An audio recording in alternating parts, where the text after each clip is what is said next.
Hello नमस्कार। मैं विपिन आप सभी का स्वागत करता हूं अपने YouTube चैनल विपिन मैथ्स पर।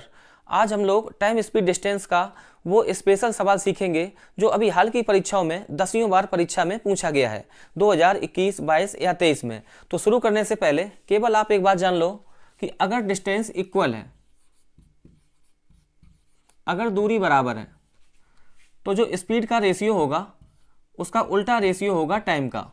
अगर स्पीड का रेशियो ए रेशियो बी, तब टाइम का रेशियो बी रेशियो ए। सीधी बात है कि जब स्पीड ज़्यादा होगी तो टाइम लगेगा कम, जब स्पीड कम तो टाइम ज़्यादा। इसीलिए स्पीड और टाइम का उल्टा रेशियो कब? जब डिस्टेंस होगी बराबर। तो वीडियो ज़्यादा बड़ी नहीं होगी तो प्लीज़ आप पूरी वॉच करना। पक्का है सर, आप ये सवाल आपको कहीं दिख जाएगा, आप 20 सेकंड में सवाल को कर पाएंगे। अब लेते हैं सीधे सवाल। सवाल बिल्कुल लेटेस्ट है, IB 24 मार्च 2023 में पूछा गया सवाल। 30 किलोमीटर की दूरी तय करने में अमित समीर से 2 घंटे अधिक लेता है। यदि अमित अपनी गति दोगुनी कर देता है तो उसे समीर से 1 घंटा कम लगेगा। अमित की वास्तविक चाल कितनी है? तो ऐसे देखो कि अमित की चाल हो गई डबल, तो आप अमित के लिए लिखो स्पीड का रेशियो 1:2। डिस्टेंस फिक्स है 30 किलोमीटर, तो टाइम का रेशियो बनेगा स्पीड के रेशियो का उल्टा 2:1। तो अमित द्वारा लिया गया समय, वास्तविक समय 2 यूनिट, बाद वाला समय 1 यूनिट, तो समय उसने बचा लिया 1 यूनिट के बराबर। तो 1 यूनिट ये शो करेगा। अमित को पहले टाइम लगता है समीर से 2 घंटे ज़्यादा। जब उसकी चाल हो गई डबल तो समीर से अब लगता है 1 घंटा कम। तो समीर से 2 घंटा ज़्यादा और समीर से 1 घंटा कम, तो टाइम डिफरेंस आएगा 3 घंटे के बराबर। तो 1 इकाई बराबर 3 घंटे। तो अमित द्वारा लिया गया समय, वास्तविक समय 2 यूनिट के बराबर, तो 2 गुणा 3, तो ये आ जाएगा 6 घंटे। तो अब यहाँ से बिल्कुल स्पष्ट है कि जो अमित है वो 30 किलोमीटर की दूरी तय करता है 6 घंटे में। तो हमें चाहिए इसकी चाल, तो चाल बराबर दूरी बटे समय। तो स्पीड निकालेंगे अमित की, तो 30 किलोमीटर की दूरी तय की है 6 घंटे में, तो 6 इसको डिवाइड करेगा 5 बार, तो 5 किलोमीटर प्रति घंटा। तो अमित की चाल 5 किलोमीटर प्रति घंटा, तो ऑप्शन नंबर सी ये बिल्कुल ठीक है। बिल्कुल सेम सवाल पूछा गया SSC CGL 2022 में। A D किलोमीटर चलने में B से 3 घंटे अधिक लेता है। यदि A अपनी चाल को दोगुना कर देता है तो वह इसे B से 1 घंटे कम समय में तय कर सकता है। A को D किलोमीटर चलने में कितना समय लगेगा? तो आप ऐसे लिखो कि A की चाल हो गई दोगुनी, तो आप A के लिए लिखो स्पीड का रेशियो। तो स्पीड का रेशियो बनेगा 1:2। अगर डिस्टेंस फिक्स है D किलोमीटर तो टाइम का रेशियो 2:1। अब टाइम कितना कम लगेगा? 2 से 1 यूनिट, तो 1 यूनिट बराबर पहले ए द्वारा लिया गया समय बी से 3 घंटे ज़्यादा। जब स्पीड कर दी डबल तो अब वह बी से 1 घंटा लेता है कम, तो बी से 3 घंटा ज़्यादा और बी से 1 घंटे कम, तो डिफरेंस आएगा 4 घंटे के बराबर। तो 1 इकाई बराबर 4 घंटे के, और ए द्वारा लिया गया समय 2 यूनिट के बराबर। 1 इकाई बराबर 4 घंटे के, तो 2 इकाई बराबर 4 का 2 में गुणा 8 घंटे। तो बस ए द्वारा लिया गया समय 8 घंटे, ऑप्शन सी ठीक है। तो अगला क्वेश्चन बिल्कुल सेम सवाल है। 780 किलोमीटर की यात्रा करने के लिए एक एक्सप्रेस ट्रेन राजधानी से 8 घंटे अधिक लेती है। यदि एक्सप्रेस ट्रेन की गति दोगुनी कर दी जाती है तो वह राजधानी की तुलना में 6 घंटे कम समय लेती है। राजधानी की गति किलोमीटर प्रति घंटा में कितनी है? तो एक्सप्रेस की गति हो गई डबल, तो आप एक्सप्रेस की स्पीड का रेशियो लिखो।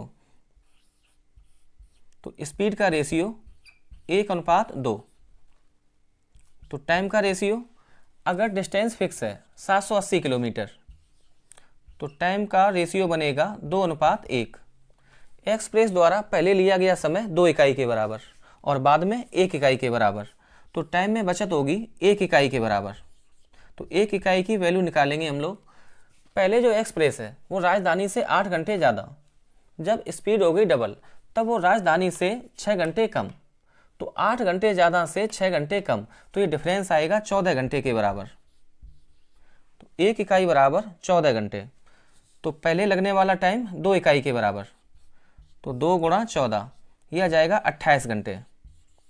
एक्सप्रेस द्वारा लिया गया समय 28 घंटे और एक्सप्रेस ट्रेन राजधानी से 8 घंटे लेती है ज़्यादा, तो राजधानी एक्सप्रेस से लेती होगी 8 घंटे कम। तो 28 से घटा दो आप 8 घंटे, तो ये आ जाएगा 20 घंटे। अब राजधानी द्वारा लिया गया समय 20 घंटे और डिस्टेंस है फिक्स 780 किलोमीटर।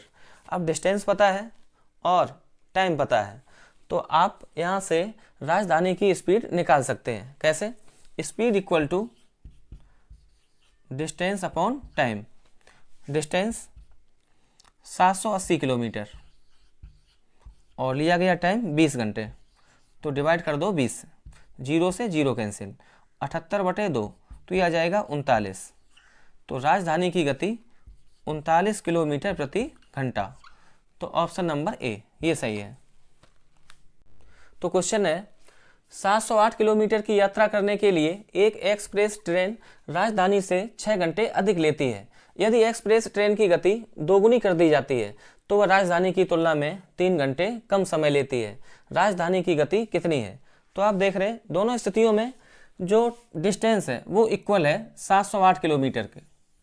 अगर डिस्टेंस इक्वल तो स्पीड का रेशियो टाइम के रेशियो का उल्टा, या टाइम का रेशियो स्पीड के रेशियो का उल्टा। तो अब आप ये देखो कि किसकी हमने स्पीड को बढ़ाया या घटाया है, वो है एक्सप्रेस। तो आप इसके लिए लिखो स्पीड का रेशियो।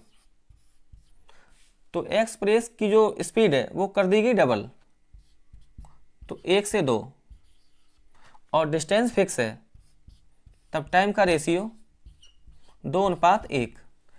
तो पहले एक्सप्रेस ट्रेन को लगता था टाइम 2 इकाई के बराबर, अब 1 इकाई के बराबर, तो टाइम में कमी हुई है 1 इकाई के बराबर।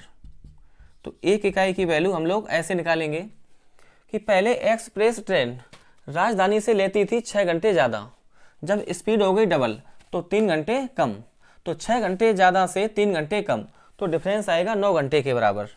तो 1 इकाई बराबर 9 घंटे। तो शुरुआत में एक्सप्रेस द्वारा लिया गया टाइम, तो यहाँ गुणा कराएंगे 9 से, तो ये आ जाएगा 18 घंटे। अब आप ऐसे देखो कि जो एक्सप्रेस है वो टाइम राजधानी से ज़्यादा लेती है 6 घंटे, तो राजधानी एक्सप्रेस की तुलना में 6 घंटे कम लेती होगी।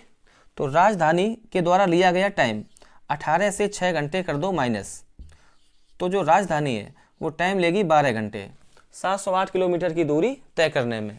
अब डिस्टेंस पता है और राजधानी द्वारा लिया गया टाइम पता है, तो हम लोग स्पीड निकाल सकते हैं।